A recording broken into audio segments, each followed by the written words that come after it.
Hey everybody, I'm going to welcome you back to season 2, episode 1 of That's My Business, the podcast. This is Crystal White.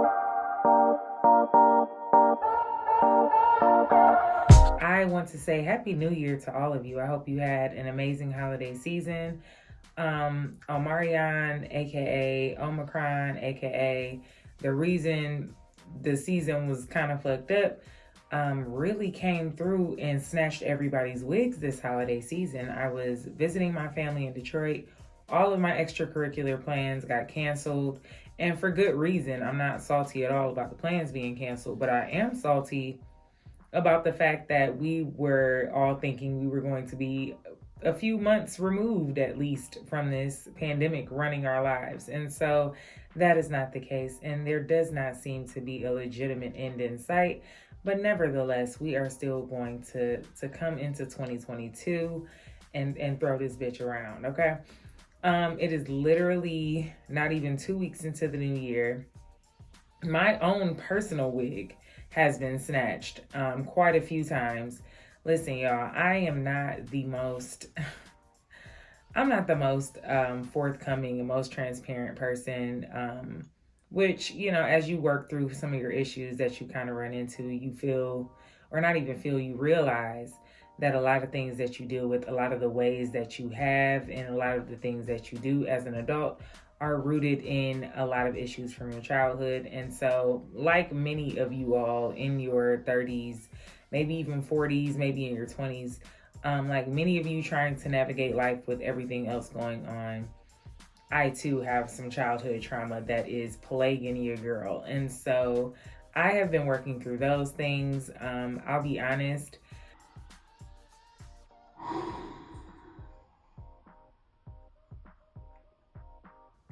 So I've been going back and forth about being transparent about just what's going on. So let's just get into it. If you don't know, now you know. I am the owner of W by Crystal White, an athleisure brand based in Atlanta. If you're not aware, I moved the brand to Atlanta in 2020, and in 2021, we moved into, and by we, I mean me and all of my inventory. We moved into a warehouse space north of Atlanta. The most amazing experience ever, right? It has been transformative. It has been eye-opening. It has been stressful. But overall, it has been a blessing to even build a business that was able to get to the point to where it needed more space. And, you know, I moved into this beautiful warehouse space, started painting the walls with all these amazing motifs that I had seen online. And I have to announce that I'm going to be moving out of this space for reasons kind of beyond my control. So first off, I am the ultimate solopreneur. I do absolutely everything myself, and that is not totally by choice. I do have an amazing assistant. However, she is not local, and so therefore the day-to-day operations and just the overall everything fall on me. And I'll be honest, last year was very, very fucking difficult for me in the personal realm and in the professional and business realm. And so I have taken quite a few L's, and I am in recovery survival mode, me and my business, to be perfectly honest. And I'm fighting tears because I'm not, I'm one of those people that comes from a time of, show the world your best face and always put your best foot forward. And there is no shame in being vulnerable. And there is no shame in sharing your mistakes. But that doesn't make it any less painful. So, I'm just in this space where I'm really realizing what areas I need to grow in, what areas I maybe need to shift gears in. And I'm also learning more about myself and what my dreams really are, because I don't always feel like I'm totally right there. I feel like I'm close. I feel like I'm so close, but I don't always feel like I'm totally right there. And that is okay, right?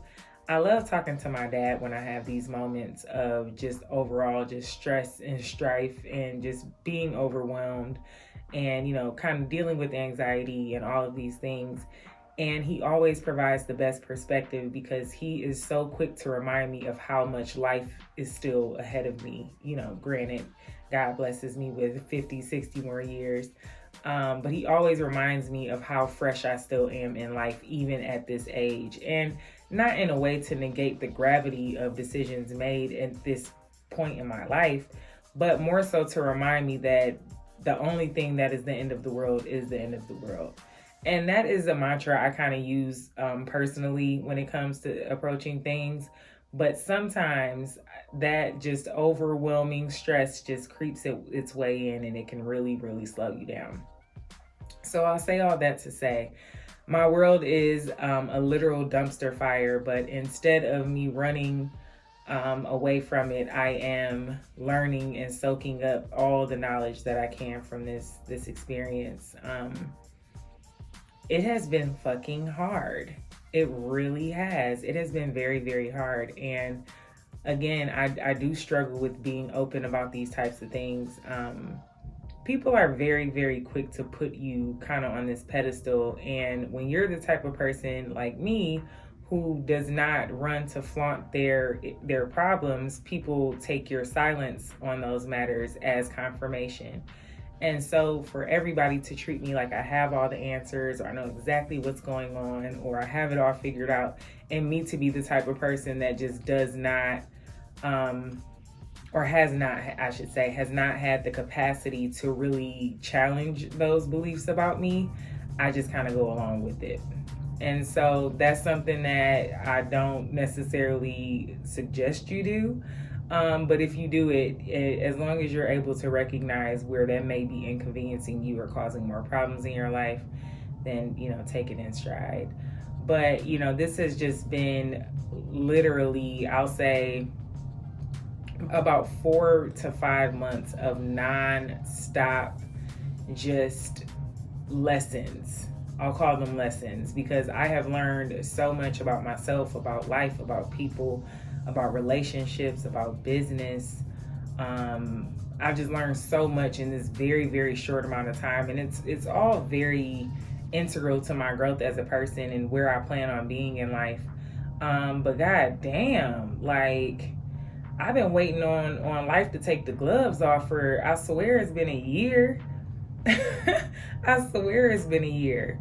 But I'm not gonna lie, I find so much solace and I get so much, I guess, I don't know what the word is, but I feel so much better about the fact that I don't sit in my shit in a way that I'll look up and the world has passed me by because I'm challenged, I'm dealing with challenges or issues. So, I choose to pour my energy into good things. I deal with my shit in, behind closed doors. Well, I guess not anymore.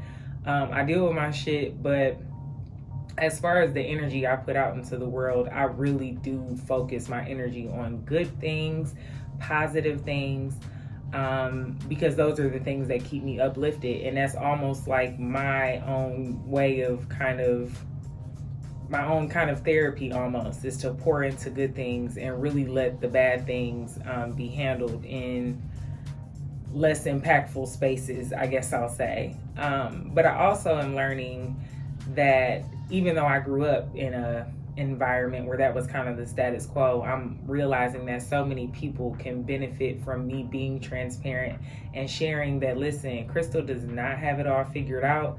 There is a lot of shit I don't know anything about, and there is a lot of shit that I want to know a lot about. And that's just what it is. That's just what it is. So anyway, now that I've, spilled the tea, do with it what you will. I will be sharing, just to kind of close that whole chapter of my monologue, I will be sharing updates kind of as all of this unfolds, moving out of the warehouse, and just a few other changes coming for myself, for my business, for other endeavors that I have planned, and just really pushing forward and pushing through this kind of very ugly part of my story. Okay, so season 2. Season 1, we really focused on the human aspect of professional life, and just life in general. But I really want to shift the focus back into more of that entrepreneur, solopreneur kind of space. So I'm considering the show the human aspect of entrepreneurship because I like to delve into the things that can prevent us from ticking, but if handled correctly, can help us tick even better. So this season of the show is called Make No Mistake. I did not name the first season, I don't believe, but this season is called Make No Mistake. And there's 5 episodes where I'm going to kind of break down a lot of the lessons that I have learned in a very hard and damaging way over the past 2 years. But lessons that I feel like will help, especially entrepreneurs and solopreneurs, but really anybody in any kind of professional space. But definitely my solopreneurs and entrepreneurs, pay attention to this season because it's going to be a good one. All right, so season 1, or episode 1, I'm sorry, season 2, we are going to talk about not working alone. Okay, so it kind of sounds like an oxymoron because being a solopreneur literally means that you work alone. You do everything or mostly everything for your business, and it kind of depends on you to tick. Okay, that's fine. But what I mean by don't work alone is, as a solopreneur, you still need people. Okay, you might not need people there with you day in and day out. You might not need people to talk to, every single day about what's going on in your business, but you ultimately need people to make sure your business, 1, runs efficiently, but also grows and scales to where you ultimately want your business to be. So busy people need people. That is something that I had to learn the hard way. I've always been, I'll say, I don't even know the word, extremely self-sufficient, but I want to kind of use another word, but that's the one I'm going to use.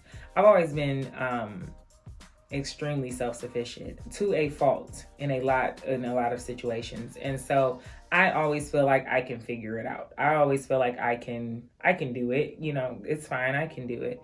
And that's kind of a survival mechanism, but it is very detrimental in business because you need support for those times where you have to be a person and you can't necessarily be the CEO or be the owner and the founder in those moments, right?